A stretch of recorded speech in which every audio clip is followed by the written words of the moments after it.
கர்த்தருக்குள் பிரியமானவர்களே, June 9 Elon G white அம்மையார் அவர்களுடைய மாரநாதா புத்தகம், பக்கம் 319. இன்றைய தியானத்திற்காக தெரிந்து கொள்ளப்பட்ட தலைப்பானது பொய்யான எழுப்புதல். வசனம் 2 தெசலோனிக்கேயர் 2வது அதிகாரம் வசனம் 8-9. நீக்கப்படும் போது அந்த அக்கிரமக்காரன் வெளிப்படுவான். அவனை கர்த்தர் தம்முடைய வாயின் சுவாசத்தினாலே அழித்து தம்முடைய வருகையின் பிரசன்னத்தினாலே நாசம் பண்ணுவார். அந்த அக்கிரமக்காரனுடைய வருகை சாத்தானுடைய செயலின்படி சகல வல்லமையோடும் அடையாளங்களோடும் பொய்யான அற்புதங்களோடும் நடக்கும். பவுலார் தெசலோனிக்கேயருக்கு எழுதிய தமது 2ஆம் நிருபத்திலே ஆவி மார்க்கத்தில் சாத்தான் ஒரு தனிமுனைப்புடன் செய்யும் வேலையை குறித்து சுட்டி காட்டுகிறார். கிறிஸ்துவின் 2ஆம் வருகையை பற்றி அவர் பேசும்போது அந்த அக்கிரமக்காரனுடைய வருகை சாத்தானுடைய செயலின்படி சகல வல்லமையோடும் அடையாளங்களோடும் பொய்யான அற்புதங்களோடும் என்று உறுதிப்பட கூறினார்.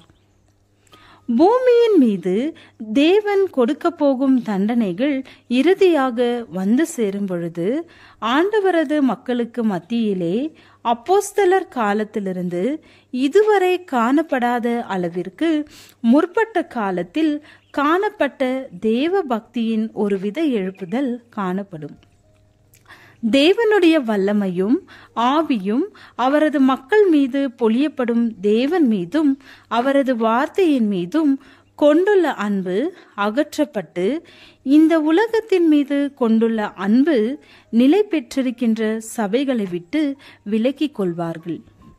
ஆண்டவரது வருகைக்காக ஒரு கூட்ட மக்களை ஆயத்தம் செய்ய வேண்டிய இச்சமயத்தில் கூறி அறிவிக்கப்பட வேண்டும் என்று தேவன் நியமித்திருக்கிற அந்த மாபெரும் சத்தியங்களை அநேக ஊழியர்களுக்கும் மக்களுக்கும் மகிழ்ச்சியோடு ஏற்றுக்கொள்வார்கள்.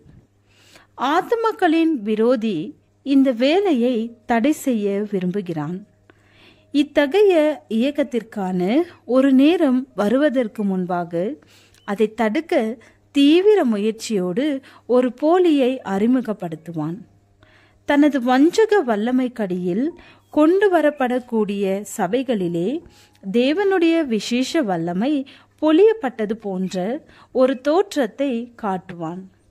மார்க்க சம்பந்தமான காரியங்களில் ஒரு உற்சாகமான ஆர்வம் எழுப்பி இருப்பவர்கள் போன்று நினைக்கத்தக்கதாக வெளிப்படையான காரியங்களை காட்டுவான். திரளான கூட்டத்தால் தங்களுக்கு தேவன் அற்புதமான முறையில் கிரியை செய்து கொண்டிருக்கிறார் என்று எக்களிப்பார்கள். ஆனால் அக்காரியம் வேறே ஆவியினால் நடப்பிக்கப்படுகிறதாக இருக்கும். மார்க்க சம்பந்தமாக மாறு வேடத்திற்கடியில் கிறிஸ்தவ உலகம் முழுவதிலும் தனது செல்வாக்கை பரப்ப முயற்சி செய்வான். வாலிப ஆண்களும் பெண்களும் எழுச்சி அடைவார்கள். அதிசயமான விதத்தில் தங்களுக்காக ஆதரவு கொடுக்கப்பட்டது என்றும் தாங்கள் ஒரு மாபெரும் பணியை செய்யும்படி அழைக்கப்பட்டிருக்கிறார்கள் என்றும் எண்ணுவார்கள். வழக்கத்திற்கு மாறான ஒரு ஒழுங்கின்படி அநேகருக்கும் மனம் திரும்புதல்கள் ஏற்படும். ஆனால் இந்த மனம் திரும்புதல்கள் தெய்வீக கையொப்பத்தை பெற்றவைகள் அல்ல. பாலியல் தொடர்பான ஒழுக்கக்கேடுகளும் ஆடம்பர செலவுகளும் வந்து சேரும். அநேகருடைய விசுவாசம் அழிந்தொழிந்து போகும். ஜெபம். எங்களை பரிசுத்த ஆலயங்களாக மாற்றி அமைத்து உலகத்திற்கு ஆவியானவரை காண்பிக்க வழி நடத்தும். ஆமேன்.